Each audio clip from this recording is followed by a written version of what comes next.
Di tengah keheningan malam yang mencengkam, rumah tua di sudut Bandung mendadak dipenuhi aura yang sulit dijelaskan. Tak ada yang menyangka, perubahan kecil pada seorang pria bernama Uwa Dedi akan menjadi awal dari sebuah misteri kelam yang menyeret keluarga ke dalam pusaran dunia gaib. Tapi siapa sangka, ini baru permulaan dari kisah yang lebih menyeramkan.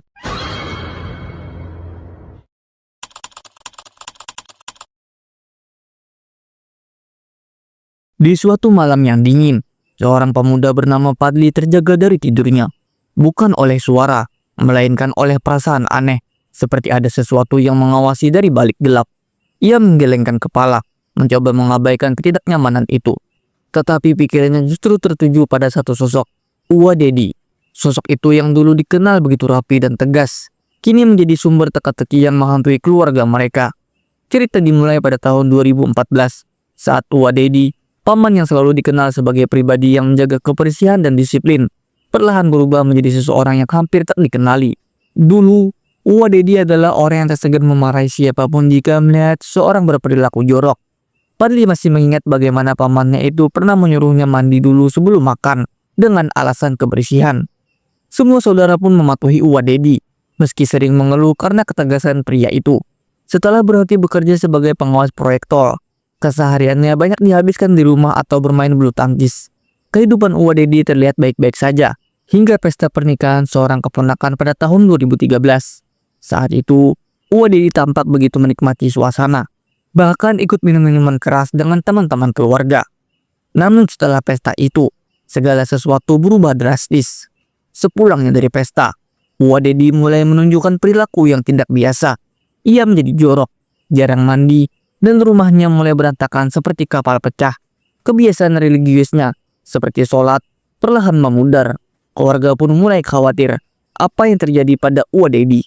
Meski begitu, ada hal yang membuat perubahan ini semakin membingungkan.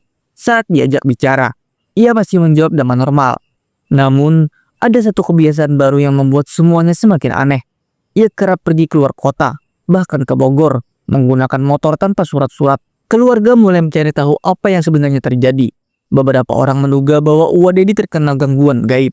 Ada yang mengingat kejadian di pesta pernikahan, di mana seseorang mungkin telah memberikan sesuatu yang membawa dampak buruk. Daun kecubung menjadi salah satu dugaan. Pencarian secara spiritual pun dilakukan. Mang Kuntara, salah satu saudara, bahkan berusaha mencari Uwa Dedi yang sempat menghilang selama beberapa waktu.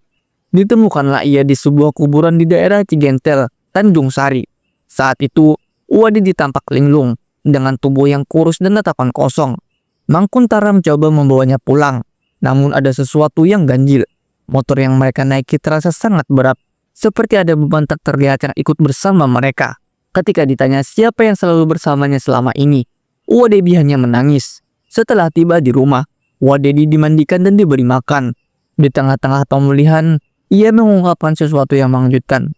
Selama menghilang, ia diangkat oleh sosok tak kasat mata yang disebut sebagai Tuan. Sosok ini besar, berbulu, bermata melotot, dan memaksa Uwa Dedi menjadi kudanya. Dia suka naik ke punggung Sayamak. Saya dijadikan tunggangannya, ujar Uwa Dedi sambil menangis. Keluarga yang mendengarnya merasa ngeri. Tangan dan kaki Uwa Dedi penuh luka seperti bekas gesekan tali, seolah memperkuat pengakuannya. Perilaku Uwa Dedi semakin tak terkontrol, terutama pada malam hari. Ia sering melotot tajam seakan-akan sedang berbicara dengan sesuatu yang tak terlihat. Keluarga pun mulai mengadakan pengajian dan mencoba berbagai metode penyembuhan, namun tak banyak yang berhasil. Suatu malam, sosok menyeramkan yang selama ini hanya ada dalam cerita Uwa Dedi tampak mengisi tubuhnya. Mata Uwa Dedi melotot dengan tajam, tubuhnya kaku, dan dari mulutnya keluar suara yang bukan miliknya. Saudara-saudaranya segera mengelilingi Uwa Dedi sambil berdoa dan mengaji. Selama proses perawatan, Mang Kuntara menjadi sosok yang paling banyak membantu. Ia menjaga Uwa Dedi siang dan malam. Namun takdir berkata lain. Mang Kuntara tiba-tiba jatuh sakit dan meninggal dunia secara mendadak. Hal ini membuat keluarga semakin percaya bahwa ada sesuatu yang tidak beres. Uwa Dedi yang mendengar kabar tersebut menangis. Dalam satu momen kesadarannya, ia menyebutkan bahwa Mang Kuntara adalah orang yang selalu merawatnya dengan penuh kasih. Uwa Dedi semakin lemah dan hanya bisa berbaring di kasur. Hingga akhirnya, beberapa bulan setelah kepergian Mang Kuntara, Uwa Dedi pun menghembuskan nafas terakhirnya. Ia ditemukan meninggal di pagi hari. Tubuhnya yang kurus nyaris menyatu dengan lantai tempatnya berbaring.